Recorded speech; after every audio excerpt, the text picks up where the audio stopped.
Hello children, today we will study chapter It's Getting Hotter, Unit 5, Go Green. In this chapter, Pingu, a penguin, shares its pain. It tells how misdeeds of men are affecting every living being on earth. So, children, let's start. What happens when you go into a greenhouse on a sunny day? क्या होता है जब आप एक green house में जाते हैं एक धूप भरे दिन में, यानी जिस दिन बहुत ज़्यादा धूप होती है या सनी डे होता है, उस दिन आप जब ग्रीन हाउस में जाते हैं तो आपको कैसा फील होता है? ग्रीन हाउस क्या होता है कि ग्रीन हाउस एक ऐसा ग्लास का एक घर होता है, हाउस होता है, शेड होती है जो कि पूरा का पूरा शीशे का बना होता है और उसमें टेम्परेचर को मेंटेन किया जाता है और उस टेम्परेचर के अकॉर्डिंग विपरीत मौसम वाली जगहों में क्या होता है, पौधे लगाए जाते हैं, प्लांटेशन किया जाता है। ठीक है, so it's hot isn't it. हाँ, जब आप उसके अंदर जाएंगे एक सनी डे में, तो उसके अंदर जब आप जाएंगे तो आपको कैसा फील होगा? बहुत गर्मी महसूस होगी। That's because the glass in the greenhouse traps the heat from the sun. ऐसा क्यों होता है? क्योंकि ग्रीन हाउस में शीशा जो होता है, मिरर ग्लास जो होता है, वो क्या कर लेता है? सूरज की गर्मी को अपने अंदर बंद कर लेता है, ट्रैप कर लेता है, उसको कैद कर लेता है। ठीक है, this gas carbon dioxide does the same in the earth's atmosphere. ऐसा ही क्या कौन करता है? धरती का जो एटमॉस्फेयर है, उस धरती का जो एटमॉस्फेयर है उसमें जो कार्बन डाइऑक्साइड होती है वो भी एटमॉस्फेयर में सूरज की गर्मी को क्या कर लेती है? अपने अंदर कैद कर लेती है। ऐसा ही अर्थ के एटमॉस्फेयर में होता है। It acts like glass in a green house. और ये कैसे काम करता है? जैसे कि एक ग्रीन हाउस में ग्लास करता है, यानी एटमॉस्फेयर जो है वो एक ग्लास का काम करता है। वो अपने अंदर सूरज की गर्मी को तो एब्जॉर्ब कर लेता है लेकिन उसको बाहर नहीं निकलने देता है।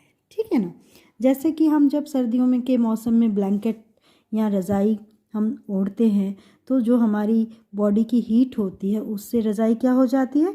गर्म हो जाती है और वो गर्मी जो है, रज़ाई जो है, वो अपने अंदर से बाहर नहीं निकलने देती है। ठीक है, इसी तरह से अर्थ का एटमॉस्फेयर है, ग्रीन हाउस का ग्लास है।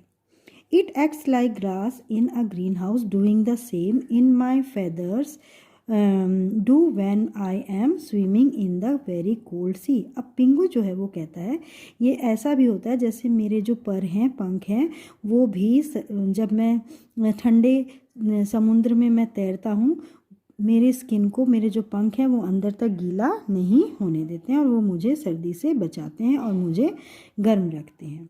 माई फेदर्स कीप मी वार्म। मेरे जो पंख हैं वो क्या करते हैं? मुझे गर्म रखते हैं। The glass in the green house keeps the plants inside warm. और जो ग्लास है ग्रीन हाउस में वो भी पौधों को क्या करता है? गर्म रखता है। And the carbon dioxide keeps the plant warm. और कार्बन डाइऑक्साइड जो है वो भी पौधों को गर्म रखती है। Planet, carbon dioxide keeps the planet warm. और कार्बन डाइऑक्साइड जो है वो भी प्लैनेट को, हमारी जो अर्थ है या जो भी ग्रह है उसको गर्म रखती है। Without it we would freeze. बिना कार्बन डाइऑक्साइड के हम क्या हो जाएंगे? फ्रीज हो जाएंगे। फ्रीज मतलब जम जाएंगे। Too much of it means that we boil. और अगर कार्बन डाइऑक्साइड की मात्रा जितनी हमें ज़रूरत है उससे ज़रूरत से बहुत ज़्यादा मात्रा में अगर कार्बन डाइऑक्साइड हो जाए, मिल जाए या हमारी धरती पर पैदा हो जाए तो हम क्या हो जाएंगे? हम उबलने लगेंगे, बहुत ज़्यादा गर्मी हो जाएगी धरती के ऊपर। People are burning fuels with carbon as their main component. अब इंसान क्या कर रहा है, लोग क्या कर रहे हैं? वो कार्बन का उपयोग अपने मेन कंपोनेंट यानी रोज़मर्रा की चीज़ों में, जो काम आने वाली चीज़ों में कार्बन फ्यूल्स का बहुत ज़्यादा उपयोग कर रहे हैं, जिससे कार्बन जो है वो बहुत ज़्यादा रिलीज़ होती है। Oil, gas and coal are used in cars, aeroplanes और ऑयल, गैस और कोल जो है वो किस किस चीज़ों में इस्तेमाल होते हैं? कार में इस्तेमाल होते हैं, एरोप्लेन्स में होते हैं, पावर स्टेशंस में होते हैं एंड सो ऑन। और भी बहुत सारी चीज़ों में इनका इस्तेमाल होता है। This produces carbon dioxide which gets mixed with oxygen that we all breathe and so adds to our greenhouse gas problems। अब इससे क्या होता है? कार्बन डाइऑक्साइड पैदा होती है जो कि ऑक्सीजन में क्या हो जाती है? मिल जाती है, मिक्स हो जाती है, और जिसको हम क्या करते हैं? ब्रीथ करते हैं, सांस लेते हैं। So adds to our greenhouse gas problem, और इससे हमारी ग्रीन हाउस गैस प्रॉब्लम जो होती है वो बढ़ जाती है। This way the planet gets warmed a little more, और इससे कार्बन गैसेस की मात्रा जो है वो बढ़ जाती है, और इससे हमारी जो प्लैनेट है, अर्थ जो हमारा ग्रह है, वो भी धीरे धीरे क्या हो रहा है? गर्म हो रहा है। What happens next? अब क्या होगा? जब प्लैनेट गर्म होगा, धरती पर टेम्परेचर बढ़ेगा, तो अब आगे उसका क्या इफ़ेक्ट होगा ये हम इस पैराग्राफ में पढ़ेंगे। What happens next is not a good news for people or penguins। अब ये हमारे लिए, इंसानों के लिए और पेंगुइन्स के लिए, ये हमारे लिए अच्छी खबर नहीं है। The thing that bothers me is that the ice of the poles is melting fast। अब जो चीज़ है जो मुझे बहुत परेशान करती है वो क्या है कि जो हमारे पोल्स हैं, नॉर्थ पोल, साउथ पोल, उनकी जो आइस है वो बहुत तेज़ी से क्या हो रही है? मेल्ट हो रही है। The Arctic sea ice is getting less every year, और आर्कटिक समुद्र की जो बर्फ़ है वो बहुत तेज़ी से हर साल कम होती जा रही है। And the frozen continent of Antarctica my home is losing ice too, और जो अंटार्कटिका जो कॉन्टिनेंट है, महाद्वीप है, में जो मेरा घर है, पिंगो कह रहा है, जो मेरा घर है वहाँ की बर्फ़ भी बहुत कम होती जा रही है। Other seas like the North Sea are warming too, North Sea जो है, उत्तरी सागर जो है वो भी गर्म हो रहा है। This means that fish which need colder waters have to swim north, and this can have bad effects on marine life। अब this means इसका मतलब ये है कि फिश जिसको ठंडे पानी की ज़रूरत है have to swim north, और नॉर्थ से उसे स्विम वहाँ से जाना पड़ेगा। And this can have bad effect on marine life, और इसकी वजह से मरीन लाइफ यानी समुद्री जीवन के ऊपर बहुत ज़्यादा प्रभाव पड़ेगा। बट फॉर यू पीपल, लेकिन और आप लोग, चलो मछलियाँ तो तैर करके दूसरे समुद्र में चली जाएंगी, लेकिन जो इंसान हैं उनके लिए और ज़्यादा खतरा है। It will be much worse, उनके लिए तो और भी बहुत बुरी बात है। फॉर अ स्टार्ट, शुरुआत में क्या होगा? All the ice that melts will start to fill up the oceans and make them overflow on land. For a start यानी शुरू में क्या होगा? All the ice that melts, जो बर्फ़ जो पिघल रही है, will start to fill up the oceans, वो क्या करेगी? ओशंस में क्या करेगी? वो अपनी जगह बनाएगी, यानी कि पानी अपने भरेगा। And make them overflow on to land, और धीरे धीरे वो जो ज़मीनी एरिया है, ज़मीन है, उसके ऊपर ओवरफ्लो होता जाएगा, भरता जाएगा। And the water itself will take up more space simply because it is warmer, और पानी जो है वो और ज़्यादा जगह घेरता है, क्योंकि पानी जो है वो बिकॉज इट इज़ वार्मर यानी थोड़ा पहले से क्या होगा? गर्म होगा। गर्म पानी जो है वो ज़्यादा जगह घेरता है। That will make it overflow even more on to land, और वो इससे क्या होगा? ओवरफ्लो हो जाएगा, ज़मीन पे भर जाएगा। More sea and less land is fine for fish, अब ज़्यादा समुद्र पर ज़्यादा पानी और तो है, वो तो फिश के लिए अच्छा है, लेकिन लेस लैंड जो है वो अच्छी बात नहीं है इंसानों के लिए, जानवरों के लिए। But it is not at all good for people and other land animals, यानी जो ज़मीन पर रहने वाले जो जानवर हैं, इंसान हैं, उनके लिए ये अच्छी बात नहीं है। Some of the low lying areas which are good for growing food will be flooded first, यानी जो निचले इलाके हैं जहाँ पर अच्छी फसल होती है वो उनमें पानी पहले भरेगा, उनमें पहले बाढ़ आएगी। Some of the biggest cities like London, New Orleans and Bangkok will get flooded too, यानी लंदन है, न्यू ऑर्लियंस है, बैंकॉक है, यहाँ पर भी बाढ़ आ जाएगी, यानी ये सब के सब भी डूब जाएंगे। पीपल विल गो हंग्री, लोग भूखे मरेंगे। The really sad thing will be that the poor people will suffer the most, यानी अब सबसे दुख की बात यह है कि जो गरीब लोग होंगे, पुअर पीपल होंगे, उनको सबसे ज़्यादा ये चीज़ प्रभावित करेगी, वो ज़्यादा पीड़ित होंगे, इससे सफ़र करेंगे। दैट्स रियली अनफेयर, और ये बहुत ही अनफेयर होगा। बिकॉज क्योंकि it's the people in rich countries, क्योंकि जो रिच कंट्रीज़ के पीपल हैं, who have been the cause of almost all global warming, जो पूरी की पूरी ग्लोबल वार्मिंग के लिए ज़िम्मेदार हैं, ग्लोबल वार्मिंग के लिए कारण साबित होते हैं। But the impact will be felt by the poor, लेकिन उसका जो प्रभाव है वो किसके ऊपर पड़ेगा? गरीबों के ऊपर पड़ेगा। यानी जो अमीर लोग गलत काम करते हैं उनको कुछ नहीं होगा, जो गरीब होंगे उनको मुसीबतों का सामना करना पड़ेगा। I'm afraid worse is yet to come, लेकिन अभी मुझे डर है कि वर्स जो है उससे भी बुरा जो है वो और आना बाकी है। It has been found that as climate warms up, ये पाया गया है कि जैसे जैसे क्लाइमेट गर्म होता है, मौसम जो जलवायु गर्म होती है, the weather is going to get more violent and unpredictable, जो मौसम है वो ज़्यादा आक्रामक और अनप्रेडिक्टेबल होता है। अनप्रेडिक्टेबल यानी जिसका अनुमान नहीं लगाया जा सके, पहले से पता ना चले। हरिकेन्स फॉर एग्ज़ाम्पल, हरिकेन्स जो है, चक्रवात जो है, for example will become more powerful, बहुत ज़्यादा पावरफुल हो जाएंगे। A big worry for people living in the south of the US, और ये जो यूनाइटेड स्टेट्स के जो दक्षिणी भाग के जो रहने वाले लोग हैं उनके लिए बहुत परेशानी का कारण है। And in the tropical Pacific and Indian ocean areas, और ट्रॉपिकल पैसिफिक और इंडियन ओशन के क्षेत्र जो हैं, जैसे कि फ़िलीपीन आइलैंड्स, बांग्लादेश जैसे देशों के लिए भी ये मुसीबत का कारण है। डेजर्ट्स आर इंक्रीजिंग, और दूसरी तरफ रेगिस्तान भी बढ़ते जा रहे हैं। एंड प्लेसेस लाइक, और जगह जैसे the great plains of America will get drier, और अमेरिका के जो मैदान हैं वो भी सूखे होते जा रहे हैं, सूखते जा रहे हैं। Rain will be heavier in other parts of the world, और दुनिया के कुछ क्षेत्रों में बहुत ज़्यादा बारिश हो रही है। So there will be more floods, और इसकी वजह से वहाँ पर बहुत ज़्यादा बाढ़ आ रही है। These things are have already started, और ये चीज़ें तो अब शुरू भी हो चुकी हैं। साल दर साल हम देखते हैं कहीं पर बाढ़ आती है, जहाँ पर सूखा होता था वहाँ पे बाढ़ आ जाती है, जहाँ बाढ़ आती थी वहाँ पर सूखा हो रहा है। तो ये चीज़ें अब समय में हमारे बढ़ती जा रही हैं।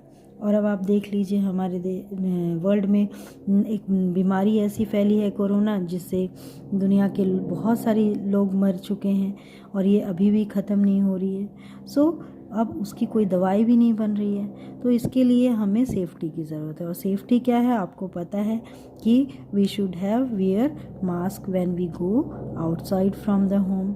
सो lots of people have studied the climate around the world. अब बहुत सारे लोगों ने दुनिया के क्लाइमेट, अलग अलग क्षेत्रों के क्लाइमेट, जलवायु के बारे में स्टडी की है, पढ़ाई की है। They agreed several years ago that climate change was really happening. उन्होंने बहुत साल पहले इस बात पे सहमत हो गए थे कि जलवायु में बहुत सारे बदलाव सच में आ रहे हैं।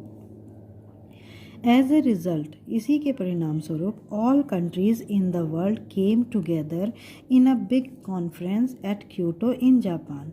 तो बहुत सारे जो दुनिया के जो देश थे, सभी देश जो थे, उन्होंने एक बहुत बड़ी कॉन्फ्रेंस, सम्मेलन वहाँ कहाँ पर किया? जापान के क्योटो शहर में किया। Here they began to try and agree what to do about climate change। यहाँ पर उन्होंने शुरुआत की, कोशिश की, और सब सहमत हुए कि क्लाइमेट चेंज के बारे में हमें क्या करना चाहिए। Lots of promises were made but countries have not been very good at carrying them out। बहुत सारे promises किए गए वहाँ पर, लेकिन बहुत सारे देशों ने, कुछ कंट्रीज़ ने उनके ऊपर अच्छे से काम नहीं किया, उनके ऊपर फॉलो नहीं किया उन प्रोमिसेस को।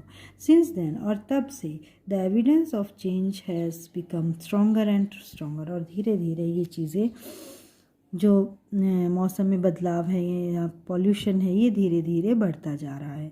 The ice sheets of both the Arctic and the Antarctic are melting, और आर्कटिक और अंटार्कटिक में जो बर्फ़ की चादर है वो धीरे धीरे क्या हो रही है, मेल्ट कर रही है, पिघल रही है, स्पीडीली, बहुत तेज़ी से, अनमेल्टिंग स्पीडीली, बहुत तेज़ी से पिघल रही है। सी लेवल्स आर इन राइजिंग, और सी लेवल, समुद्र का तल जो है वो भी बढ़ रहा है। टेम्परेचर्स आर राइजिंग, तापमान धरती का बढ़ रहा है। Specially in the Arctic and Antarctic, विशेषकर किन जगहों पर, आर्कटिक और अंटार्कटिक में। Glaciers on other mountains of the world are melting very fast. अब ग्लेशियर्स जो हैं, जो बर्फ़ की नदियाँ, ग्लेशियर्स क्या होती है, बर्फ़ की नदी होती है जो धीरे धीरे खिसकती रहती है। जैसे कि हिमालयज़ में बर्फ़ की नदियाँ हैं, ग्लेशियर्स हैं, वो भी क्या हो रहे हैं, बहुत तेज़ी से पिघल रहे हैं। द वर्ल्ड इज़ हीटिंग, पूरी दुनिया जो है वो क्या हो रही है, गर्मी से परेशान है, यानी कि बहुत ज़्यादा गर्म हो रही है। And I am sorry to say it's all people's fault, और मुझे ये कहते हुए बहुत दुख हो रहा है कि ये सब इंसानों की ही गलती है। But it is not every one that's doing it, लेकिन ये हर कोई, पूरे सारे इंसान दुनिया के गलत नहीं है, हर कोई ऐसा नहीं कर रहा। Mostly it's people in rich countries, ज़्यादातर ये वो लोग हैं जो कि बहुत अमीर देशों में रहने वाले हैं, जैसे North America, Europe, Australia. They are the ones with energy hungry lifestyles which guzzle fossil fuels, ये उनका जो लाइफस्टाइल है, एनर्जी हंग्री मतलब ऊर्जा खाने वाला, यानी कि बहुत सारे जो फॉसिल्स फ्यूल इस्तेमाल करते हैं, ऐसी उनकी लाइफस्टाइल है कि उन फॉसिल फ्यूल के बिना वो रह ही नहीं सकते। Poor people like those in most African countries, Asia and Latin America can't afford to travel all over the places in cars and planes. अब गरीब देशों के जो लोग हैं, जैसे कि अफ्रीका के देश, एशिया या लैटिन अमेरिका यानी कि दक्षिण अमेरिका के जो देश हैं, वो दुनिया के सभी देशों को ट्रैवल करने के लिए कार और प्लेन्स का इस्तेमाल नहीं कर सकते, यानी कि उनके पास इतना पैसा नहीं है ये खर्च करने के लिए कि वो दुनिया की सैर पर जाएं। तो ये सब जो है कौन कर रहे हैं, अमीर देशों के लोग ज़्यादा कर रहे हैं। दे डोंट हैव हीटिंग और air conditioning in their homes और ईट फैंसी फूड, उनके पास यहाँ तक कि अपने घरों को गर्म रखने के लिए या गर्म रखने के लिए जो इक्विपमेंट्स हैं, या गर्मी में ठंडा करने के लिए जो एयर कंडीशनिंग इक्विपमेंट्स होते हैं वो भी नहीं है, यहाँ तक कि अच्छा भोजन भी उन्हें नहीं मिलता है। तो many don't even have anything more to live in than a one room shack with no toilet, no kitchen, no running water, यहाँ तक कि उनमें से बहुत सारे लोग एक रूम जैसी झोपड़ी, एक कमरे की झोपड़ी में जिसमें टॉयलेट नहीं होता, किचन नहीं होता, यहाँ तक कि पीने का पानी भी नहीं होता है, ऐसी ज़िंदगी जीते हैं। These people are not the ones causing global warming, इन लोगों में से वो लोग नहीं हैं जो ये ग्लोबल वार्मिंग कर रहे हैं। Yet they are the ones who suffer the most from climate change caused by the rich, बल्कि ये वो लोग हैं जिनको ग्लोबल वार्मिंग की वजह से या क्लाइमेट चेंज की वजह से सबसे ज़्यादा सफ़र करना पड़ता है, जो कि कौन करते हैं, जो किनके द्वारा किया जाता है ग्लोबल वार्मिंग, अमीरों के द्वारा। And what about the poor animals like me, और मेरे जैसे जो बेचारे जो जानवर हैं उनका तो कोई दुख का कोई अंत नहीं है। Who are losing their habitats and dying, जो कि अपना जो उनका रहने का स्थान है, हैबिटेट है, वो उनका छिन रहा है और वो बेमौत मारे जा रहे हैं। The climate change has made lives tough for us too, और क्लाइमेट चेंज की वजह से, मौसम में बदलाव की वजह से हमारे जैसे जो जानवर हैं उनका जीवन बहुत ज़्यादा टफ होता जा रहा है, मुश्किलों भरा होता जा रहा है। It's time for you all to take up a stand, ये समय आ गया है कि अब आपको एक स्टैंड लें, कोई निर्णय लें, and fight against the climate change, और क्लाइमेट चेंज के विरोध कोई आवाज़ उठाएं आप।